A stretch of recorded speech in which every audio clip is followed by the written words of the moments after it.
Mga kababayan nating seniors, kung kayo ay 60 o 65 pataas at nagmamaneho pa rin, o kung mayroon kayong anak, apo o kapatid na driver, ang video na ito ay para sa inyo.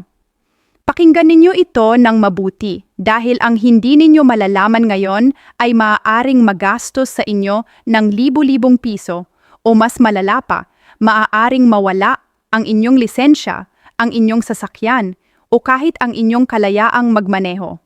Noong Enero 2026, tahimik na pinirmahan ng ating pamahalaan ang ilang bagong batas at regulasyon na direktang nakakaapekto sa mga driver sa buong bansa. At ang nakakatakot ay karamihan sa ating mga matatanda ay hindi pa rin nakakaalam. Hindi ito balita na maririnig ninyo sa radyo habang nag-aalmusal kayo. Hindi rin ito ang uri ng bagay na ipagmamalaki ng inyong barangay captain sa plaza. Pero ako, bilang inyong kaibigan, ay narito ngayon para ipaliwanag sa inyo ang lahat. Simple, malinaw at tapat, tulad ng pagkukuwento ng isang mahal sa buhay sa ibabaw ng mesa ng inyong kusina. Kaya huwag ninyong iskip ang video na ito. Umupo kayo ng komportable at simulan na natin. Una at pinakamahalagang bagay na kailangan ninyong malaman, ang pamahalaan ay nagpatupad na ng bagong patakaran tungkol sa edad ng mga profesional na driver ng pampublikong sasakyan. Sa ilalim ng bagong circular ng Land Transportation Office o LTO na inilabas noong Pebrero 2026, ang mga driver ng jeepney, bus, UV Express at tricycle na nagtatrabaho bilang pampublikong transportasyon ay kailangang sumailalim na ngayon sa isang bagong uri ng medikal na pagsusuri kung sila ay 60 taong gulang o pataas na. Hindi ito katulad ng dati. Dati, basta mayroon kang valid na lisensya at bayad na LTO renewal, okay na. Ngayon, ang mga senior driver na nagtatrabaho sa pampublikong transportasyon ay kailangang magpakita ng tinatawag nilang Certificate of Medical Fitness mula sa isang LTO-accredited na doktor o ospital. Ang gastos nito ay nasa pagitan ng 800 piso hanggang 500 piso depende sa ospital at sa uri ng sasakyan na inyong pinamamahalaan.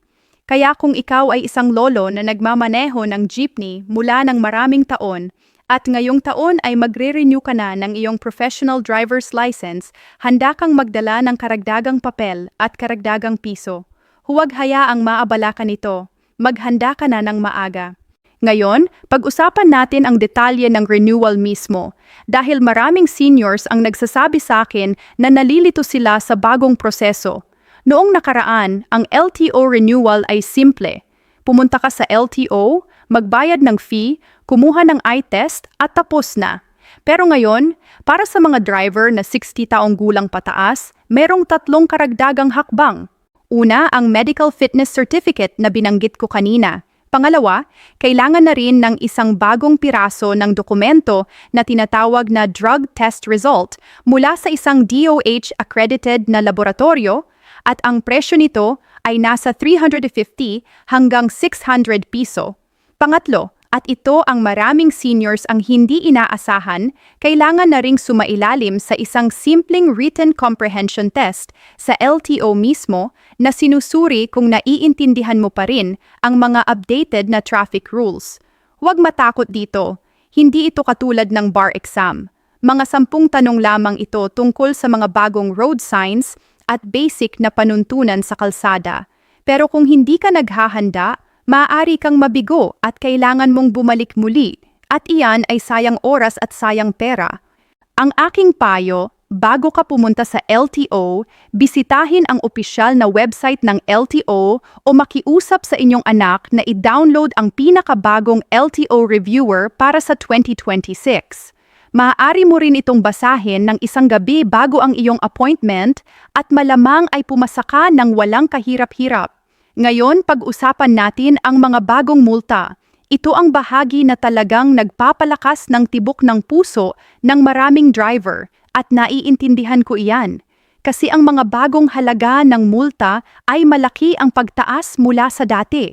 Halimbawa, ang pagsagawa ng illegal na overtaking, ang pagpapalampas sa maling lugar, ay dating nagkakahalaga ng 1,000 piso. Sa ilalim ng bagong 2026 Schedule of Fines, ang penalty nito ay umabot na sa 3,000 piso para sa unang pagkakataon. Ang paggamit ng cellphone habang nagmamaneho kahit naka-speaker ay ngayon ay 5,000 piso para sa unang offense at posibleng suspensyon ng lisensya para sa pangalawa. Para sa ating mga seniors na sanay na mag-usap sa telepono habang nagmamaneho, ito ay isang napakahalagang pagbabago na dapat tandaan. May isa pang bagong patakaran na direktang nakakaapekto sa mga senior driver, ang Slow Vehicle Lane Rule. Sa mga pangunahing highway at expressway, ang mga sasakyang tumatakbo ng mas mabagal kaysa sa minimum speed limit ay kailangang manatili sa rightmost lane. Kung sakaling maabutan ka ng MMDA or Highway Patrol na nandoon sa maling lane, ang multa ay nagsisimula sa 2,000 piso. Narinig ko ang kwento ng isang lolo sa Bulacan na nagbayad ng 2,500 piso na fine dahil doon lang, hindi niya alam na may bagong patakaran na pala. Huwag maging ikaw ang susunod. Ngayon, nais ko kayong dalhin sa isang bahagi ng kwentong ito na halos walang nagsasalita. At ito ang koneksyon sa pagitan ng mga traffic violations, aksidente, at ng inyong SSS o GSIS na benepisyo. Kung ikaw ay isang retirado o malapit ng magretiro at nagtatrabaho pa rin bilang driver, bilang sideline man o pangunahing trabaho, dapat mong malaman ito.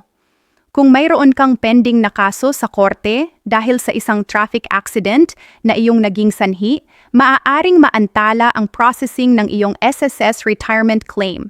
Hindi automatikong maaalis ang iyong pensyon, pero maaari itong mapigilan habang ongoing ang legal na kaso.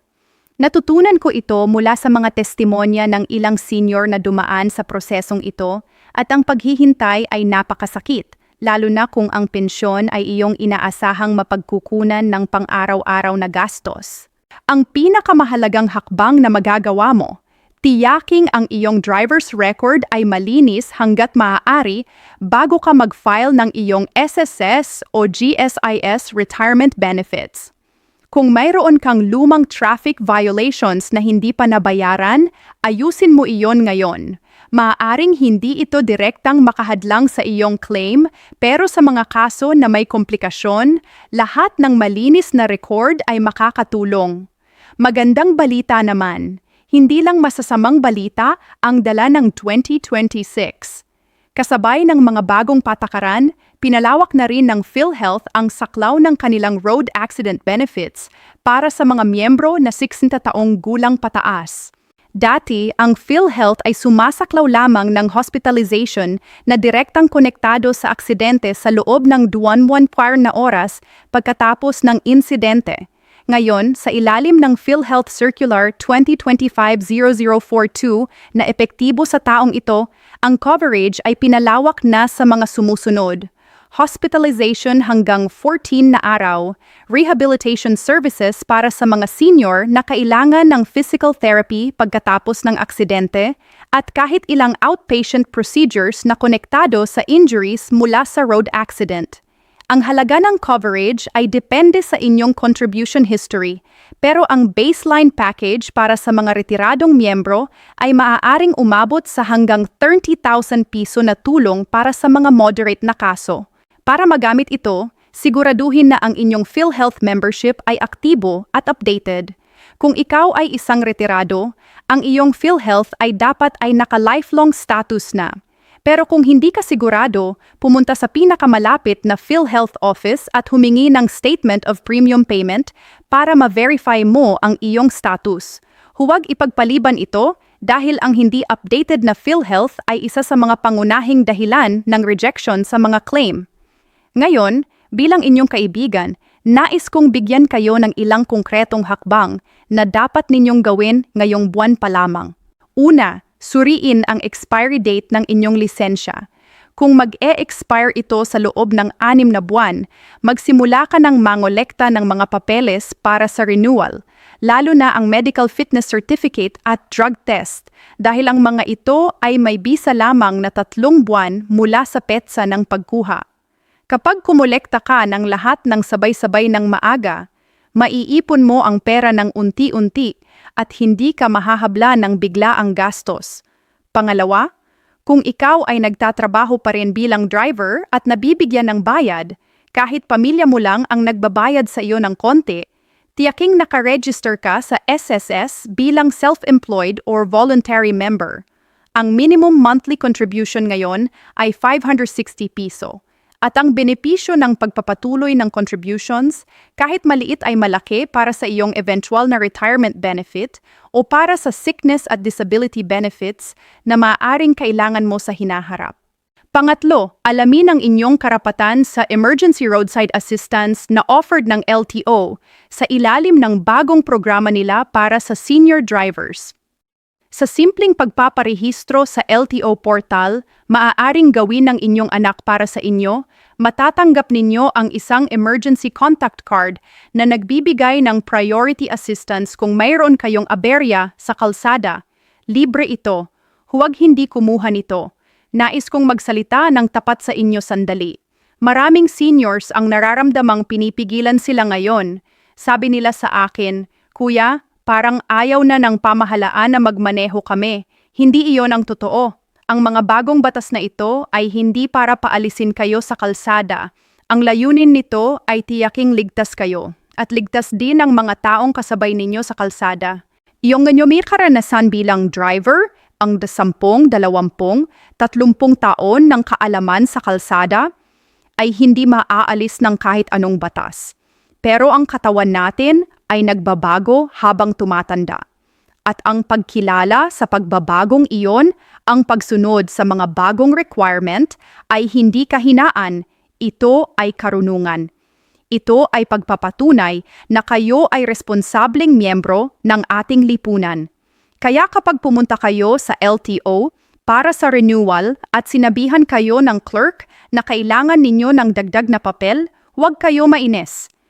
Kilalanin ninyo iyon bilang isang pagkakataon na patunayan sa inyong pamilya, sa inyong komunidad at sa inyong sarili na kaya pa ninyo, na maayos pa kayo, na ligtas pa kayo. Mga mahal kong kababayan, ang 2026 ay nagdadala ng maraming pagbabago at ang pinakamapanganib na bagay na maaari nating gawin ay ang maging walang alam. Ngayon ay naalam na ninyo ang tungkol sa bagong medical requirements para sa senior drivers, ang mas mataas na multa sa traffic violations, ang koneksyon ng inyong driving record sa inyong SSSS at GSIS benefits, ang pinalawak na PhilHealth Road Accident Coverage, at ang mga praktikal na hakbang na magagawa ninyo ngayon para maprotektahan ang inyong sarili at ang inyong pamilya. I-share ninyo ang video na ito sa inyong grupo sa Viber o Facebook, sa inyong mga kaibigan, kapatid o mga anak na nagmamaneho. Dahil ang kaalaman na ito ay hindi para sa iyo lamang, ito ay para sa ating lahat. At kung mayroon kayong katanungan tungkol sa inyong SSS, GSIS, PhilHealth o LTO na concern, ilagay ninyo sa comments sa ibaba at tutulungan kita. Ingat kayo lagi at salamat sa pakikinig. Mahal ko kayo.